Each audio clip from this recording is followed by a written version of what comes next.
Death Row with Death Row TV, and I'm back again with another review. And for this week's review, I decided to do a little bit of a newer movie, but a little bit obscure. Not a lot of people, in my opinion, have seen it. Not enough people have seen this movie.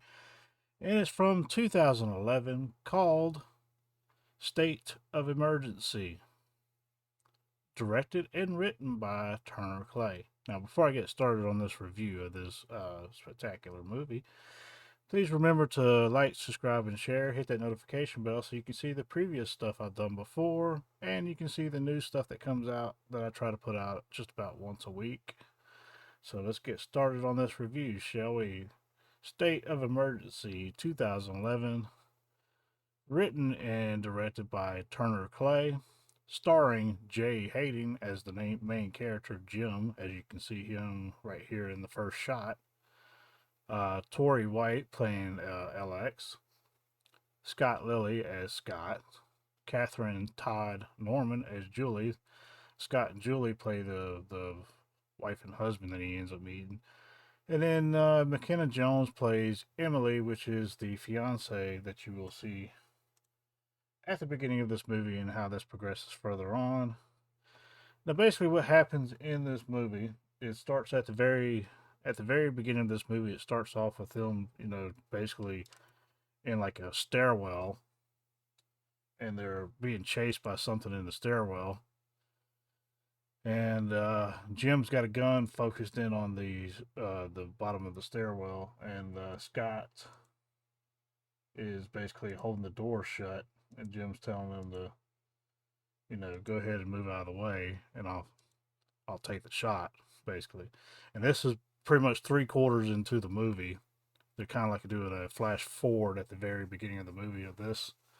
It doesn't take a lot away from the movie. I think it's actually pretty decently done in this movie. It's not giving too much away, and it's not spending too much time there. The whole night. It's just setting you up just perfectly for what's about to happen or what's fixing to go on. Then, of course, it cuts to 4 days earlier, as you can see here, and it shows him carrying Emily, which was his fiance, carrying her through the woods and trying to get her to safety of some sort so he could take care of a gash that she has in the side of her waist that is bleeding out. And of course she's has more damage than what is seen because you'll find out later in another flashback that in the process of trying to get away from what was going on and how this movie is set up is basically a small town that has a chemical facility that had been shut down years before all of a sudden explodes, and all those chemicals that were just stored there were stored there by the military, and they were deadly neurotoxins and that kind of stuff that was stored there, and they got released on this little small town. And they basically in this small town, they don't give the name of the town or a name of a town. They say Montgomery County, which could be there's several Montgomery counties within the United States, so take your pick. And they basically have quarantined the area within the county of where this factory was that had got blown up, and that's what's taking place. They're trying to make him and his fiance were trying to make their way out, and she didn't make it basically. So at the very beginning of the movie, you see that she succumbs to all the wounds that she sustained, and it doesn't look like much in the movie until later on. He explains to one of the other people that he meets exactly what happens. But before I get into that, let's go further with the movie. This is shown 4 days earlier from when we just left off. It's showing he ends up in this like huge horse barn, which by the way, these huge horse barns are everywhere in the area that they filmed this. And the area that they filmed this was actually, let's take a look here, Mount Sterling, Kentucky. And if you've ever been to Kentucky, they have horse barns bigger than most of the houses in the area. And that's kind of where he's holed up right now. Is he found like this little horse barn and closed it off from the outside to stay hidden from the infected. Because what the neurotoxin has done is created something of a scenario like a 28 days later mixed with the crazies from George A. Romero. It's kind of a mixture of those two movies is going on here. Because like 28 days later, they move fast and they want to eat you. And like the crazies, uh, it's a chemical spill or a chemical neurotoxin that is gone around and affects certain people but doesn't affect others. In his case, Jim's case, it doesn't affect him at all. And he's just basically on the run from the ones that it does affect. And just like in the movie The Crazies, they start off slow, showing small signs of problems, and then it progresses from there to full out rage and eating like a zombie. So I wouldn't say they were like there's not like a real zombie movie. It's more like a disaster movie. Uh, you know, chaos, disaster, whatever you want to call it. Mutations from the chemical. So yeah, he's holed up in this little, not little. I wouldn't say little at all. It's a huge old horse barn. And that night he sees the helicopters coming through, and he's trying to wave them down, but of course they don't see him or anything. And then he puts like a help sign on top of the roof and everything, trying to get people to notice him there. And of course, he is having a hard time on his own because he is by himself. And when you're by yourself this long a time, you start hearing things, even things that are not there. And you accidentally like think something's there when it ends up being like a cat. If I go back right here, yeah, you can see this is pretty gigantic horse barn here. Anyway, he's freaking out because he hears a noise in one of the horse stalls. It ends up being a damn cat, as you can see there. And he's like, "Oh shit!" And then it turns, and then he figures out, "Oh shit, there's somebody in here too." And it's one of the raging out, chemically mutated people, and he's coming after him. So he's trying to run away. Let's see if I can get a better shot of the. Anyway, he tries to elude him for a little bit, but then he ends up having to just go ahead and shoot him because it's just no way he's gonna.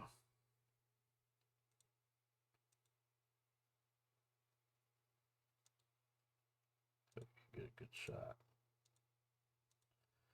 Anyway, at that point, the telephone rings at the barn house, and there's a person on the other end named Scott. He's telling him, "Look, we see the lights on up there at the barn, and we heard the shots, so we know you're not mutated, you're alive, and you're trying to stay alive. If you want to come down here with us, there's three of us. It give us a better chance, and you won't be alone." And at that point, Jim's like, I'll do whatever. I've lost my fiance. I'm about to go insane if I stay up here by myself. So he decides to make his way down there to the warehouse. And the warehouse is set up in such a way that in the warehouse itself, they could have all the lights on and nobody could see the lights from the outside. But the way he knows where it is he Scott goes up to the office area of the warehouse, which does have a window and lights, and then flickers the lights up and down to let him know which direction to go and where to go. And so that's why he starts making his way over there with his gun. And by the way, he finds his gun in the horse barn. So he makes it over there with Scott, and Scott's telling him, like, "Look, my neighbors, were turned, and they turn into these, just raged out flesh eaters, and they basically walked in on the husband eating his wife, you know, like a cannibal.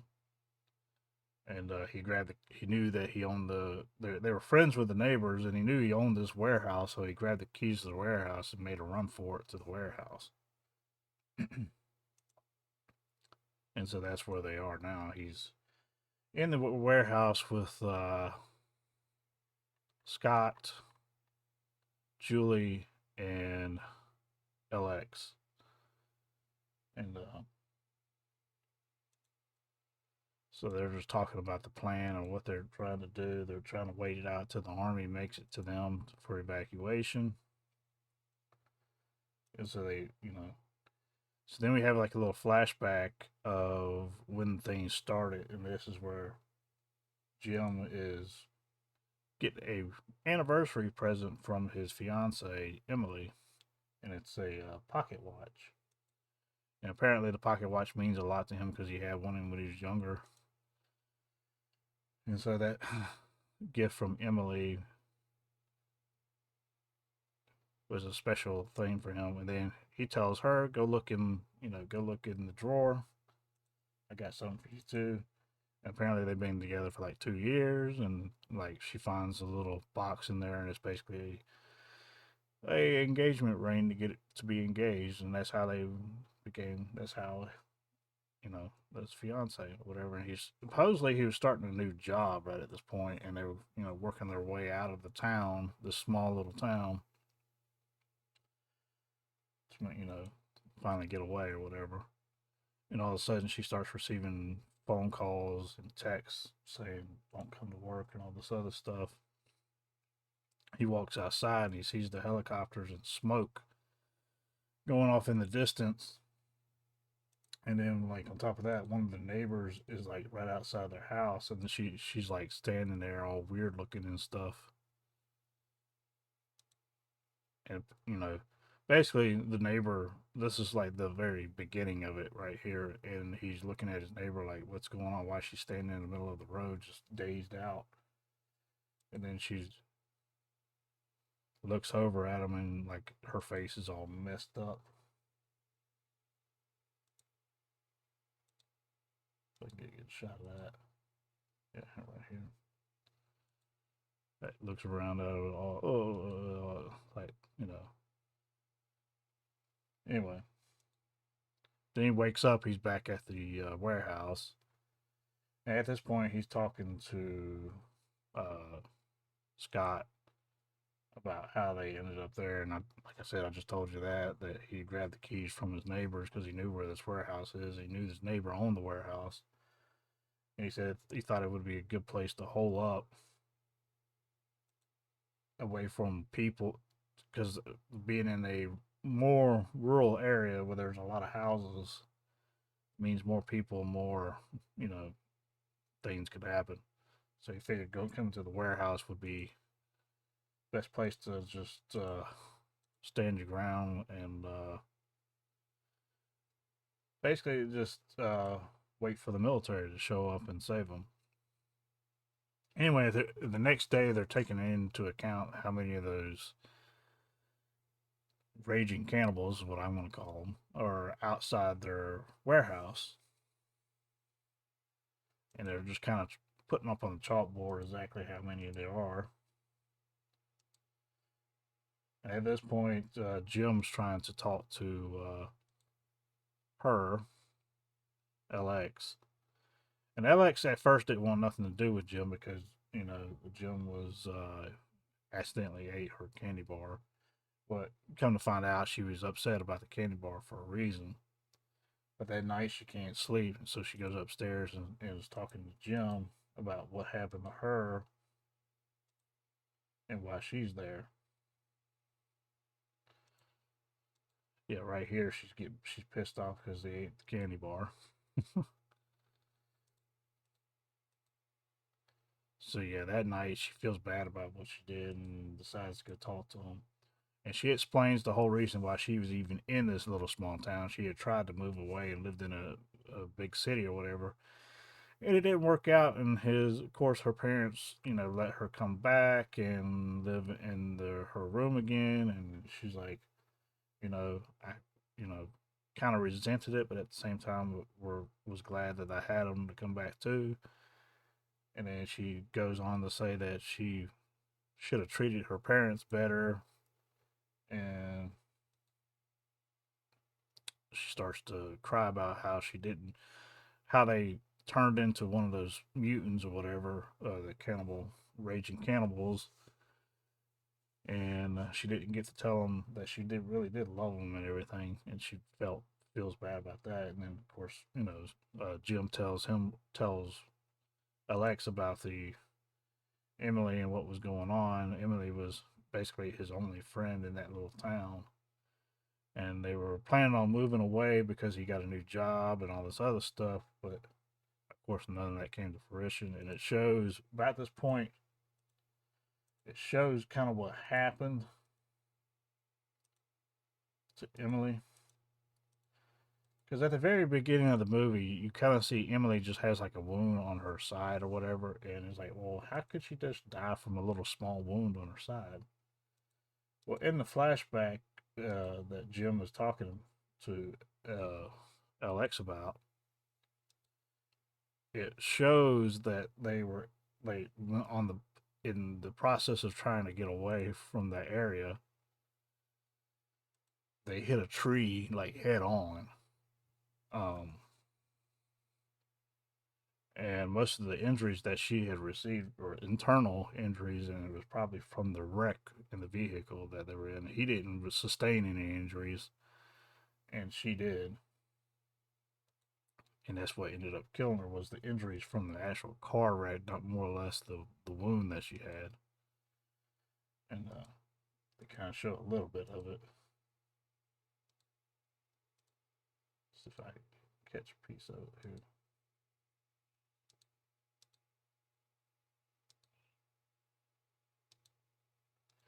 Anyway, watch the movie, you'll see it. Anyway, we get further on, and that night too, something's making a banging noise on one of the doors of the warehouse, and of course, the warehouse being empty as it is loud as shit, echoing everywhere. So Scott and Jim go check it out, and there's this old lady at the door trying to get in. Of course, she's all cannibal raging right now, but she's still somewhat cognitive, and she's basically going like, "I'm looking for my daughter. You need to let me in. You need to let me in. Let me in now." Like she keeps saying the same thing over and over again, like she's fixated on this one topic. And of course, she's all screwed in the head, and they're like, "Hell no!" So basically, I think Jim and they don't show it, but Jim and Scott had to basically blast her head off. Otherwise, she was going to keep doing that all night and draw more people to their warehouse, which they don't want. So then they see on the news the next day, because they still have somewhat television and radio coming through, that the military is moving into this county to try to find uh, survivors. And they hear the helicopters outside, so Scott decides to go outside and try to wave down the helicopters, and Jim's like, "Don't do that." And then as soon as Scott does it, one of those things starts to run right at Scott full speed, as you can see here. And he's like, "No!" And of course, he notices that one raging cannibal that was standing out in the field is no longer there. Instead, that raging cannibal is running full blast right into Scott.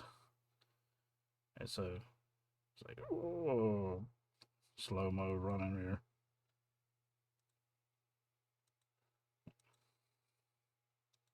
So Scott's got to take the axe to the head of that thing and kill it and gets. I mean, not Scott.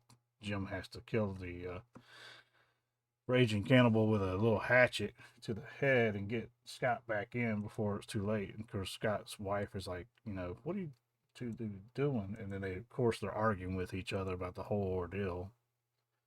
And Scott's like, "Well, who put you in charge? We were doing good by ourselves and all this other stuff. And Jim's trying to ignore him and kind of like get on with it or whatever, but Scott's edging him on. But finally, LX comes through the door out of the stairs and falls. And apparently, the whole reason she was mad about the candy bar is because she is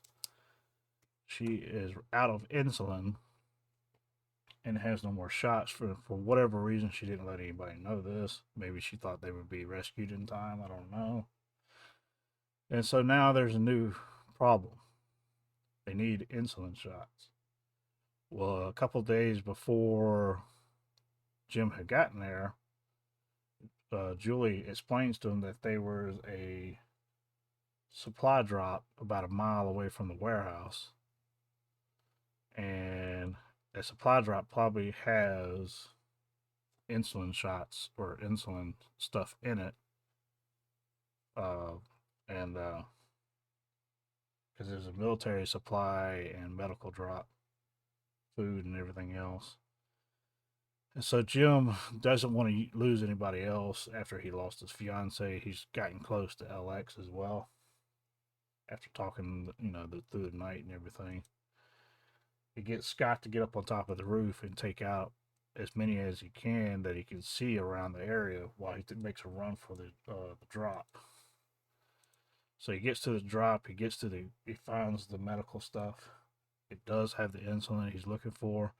But as soon as he gets up to leave, he sees one of these raging cannibals coming through the woods. And whether they can see or not, or if everything's just like numb to them, I'm not quite sure. But he tries to stay quiet and not let him notice. But then Scott comes over with the damn CB and makes a noise, and he has to end up defending himself. But he doesn't kill him. He just shoots him in the leg and leaves him in the field. Because Jim's figured out that they're not really complete. They're not dead. They're just mutated with these neurotoxin chemicals and shit, and they're raging, going around trying to bite and kill and eat everything that gets in their way. So he gets back. And he gives LX the insulin to help her, you know, not be in a coma. I don't know what. Anyway, so him and Scott are just sitting there talking, Jim, and Scott finally apologizes for the whole ordeal of going out there and causing a ruckus. And Jim's like, "Don't think nothing of it, man. We're still alive. That's all that counts." And Scott's like, "No, you don't understand. I froze up when that dude got up on me like that. I don't know if I would have been able to kill him like you did, because I just didn't know what to do. It's like my muscles all just froze. I tensed up the whole 9 yards." And finally, LX was starting to wake up from her little insulin coma or non-insulin coma, you call it. Anyway, she's starting to wake up from that after having some insulin put in her, and they decide to check out everything around the warehouse, and that's when they figure out that something has made it through the sewer part of the warehouse. And he's looking around and he sees that this doesn't see anything over there.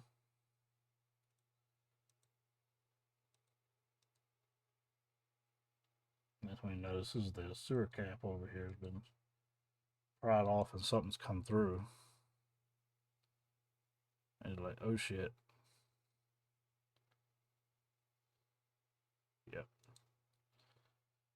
And so now they got a problem. And then, of course, as Scott tries to attack Scott, they get the upper hand on him, get the guns, and go up to the offices through the staircase or whatever.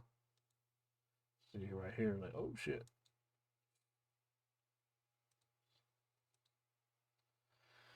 And then we're back to where we started at the very beginning of the movie. We're in the staircase just waiting for things to happen. And Scott's holding the door closed, waiting for the signal from Jim. Jim tells him to get away.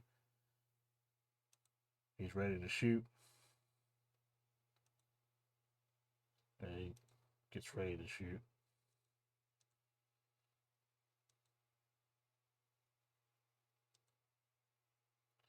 Yeah, and then the raging cannibal comes through, boom, right in the head, done. He gets him. And the next morning, he'd been basically awake that all night, making sure nothing else was going to come through that door or come into the warehouse. But he hears a noise in the morning to go check it out, and realizes it's the army. And the army says basically say something, do something, put the gun down, all this 9 yards. He's like, okay, because the army doesn't know whether he's infected or if he's mutated or whatever, and so they they basically tranquilize his ass when they realize he's not infected. And then he ends up waking up in the hospital with the doctor talking to him. He's like, "Hey, we're gonna let you go because you don't have the toxins haven't affected you like they've affected some people." He ends up seeing Scott and Julie. They two have been released.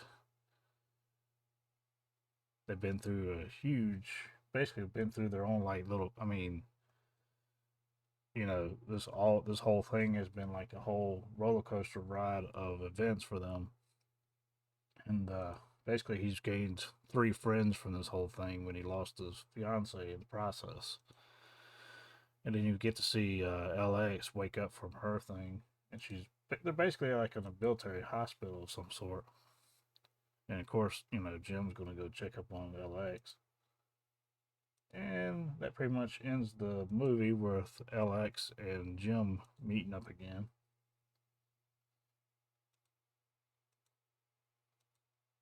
Let's see if I get a good shot of that. There you go. Because Jim is the one that ended up saving her with getting her the insulin so she could survive long enough to make it to the hospital, have all the other fluids that she needed from being dehydrated and without insulin for so long. And so yeah, but the whole reason she was trying to stay calm and on that bed and everything in the warehouse is because she had run out of insulin. She wasn't trying to be mean to Jim or Scott and the rest of them, but she didn't want to tell them all her details. But what she did tell Jim did help them get over this whole ordeal, and so Jim feels connected to her in a way through this shared experience of all this stuff that went on. So pretty cool ending. They finally came back together. So yeah, and I like this movie. I mean, it's not one of the best horror movies out there by any means. The didn't have like a huge budget of any sort, but it's good for what it is. I mean, it's like I said, it's a cross between 28 Days Later and The Crazies, but with a better ending, I guess you could say. It actually has an ending, whereas those other two movies kind of have a terrible ending, or they kind of just leave off the ending. You know what I mean? And so that's kind of a offshoot of those movies, similar, but this one actually has a good ending to it. Um, Not a lot of mutants and stuff. I mean, you would think the way the cover is done that you would see a lot more raging cannibals coming after them, and they would have been shooting a lot more of them and stuff like that. But you only see like a handful for the most part. But the handful that you do see, they were pretty cool looking. I mean, I have to be honest. It was well done, and I love the way it was shot and the colors and everything too. I mean, you could tell that was really the South, because that sun. I mean, and there were shots where you could see them sweating in that warehouse, and I know that was not spray on sweat, because you're going to film in the summertime in Kentucky like that. You're going to be in 100-degree weather, especially if you're inside of a warehouse with no wind blowing or fans going or anything like that. Now, one thing I noticed in this movie was there was a crowing, like a crow, like the bird crow